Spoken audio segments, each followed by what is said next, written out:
Mga mare, kapit kayong lahat. Ito na ang pinakamatinding pasabog na pwedeng magpapagsak ng buong tsismisa ng barangay. Si Trevor Magallanes nagsalita na sa wakas. Wala nang paligoy-ligoy, wala nang pang-cover up. Divorce na sila ni Rufa May. Diyos ko, marriage na naging show. Mare, dito simpleng breakup lang ha.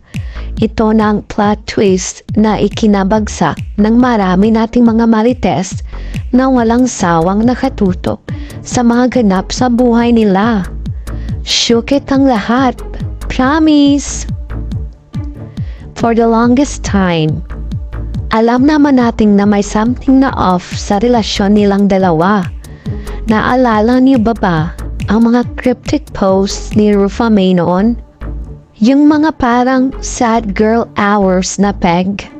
At si Trev naman, bigla ang tahimik. Duda na tayo, pero now, it's official. Sabi niya, and I quote, "I want to make myself clear that Rufa May and I are in the process of divorce." Walang blurred lines, mga beshi. Sinabi na mismo ni Trev na his marriage has been a show, meaning chaotic, messy, at punong-puno ng drama. Pero teka, ano ba talagang ugat ng away? Hindi pa niya dinetalye kung bakit sila nagkasira, pero sinabi niyang devastating ito para sa kanilang anak na si Athena. Kaya kahit may samaan ng loob na, focus pa rin siya na gawing maayos ang co-parenting nila. Kung tutuusin, mare, divorce is never easy. Lalo na kung public figure ka. Lahat ng galaw mo, lahat ng hugot mo, at kahit mga walang connect na chika, lahat na lang may say ang mga tao.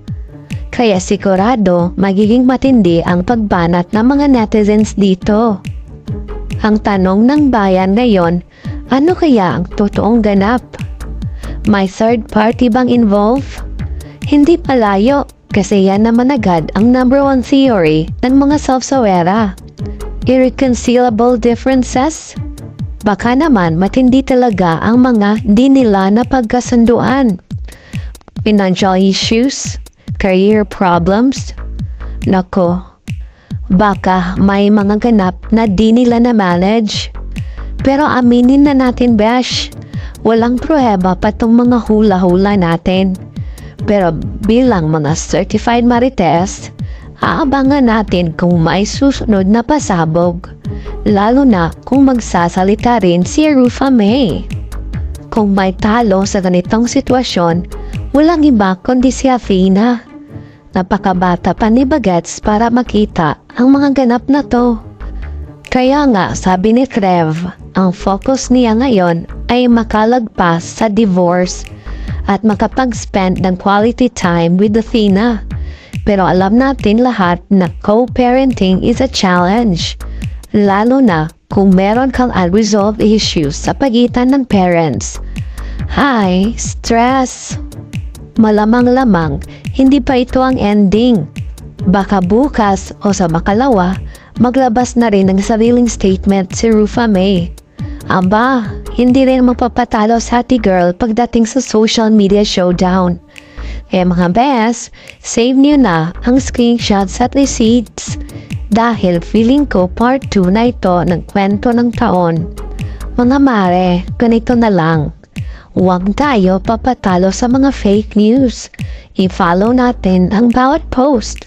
I-analyze ang bawat comment at syempre, magbang sa next bombang chika. Kasi promise, this is only the beginning. Tandaan nyo, sa bawat divorce, may second chapters. Aba, baka mamaya, may ibang leading lady na pumasok sa eksena. Diba? Kung gusto nyo ng real-time updates, huwag kalimutang i-like ang post na to. Comment kung ano sa tingin niyo ang plot twist ng kwento. Share sa mga kaibigan mong gusto maging updated din sa showbiz chismis. At syempre, subscribe na kayo para wala kayong ma-miss. Mga mare, hanggang sa susunod na sabog ng chika.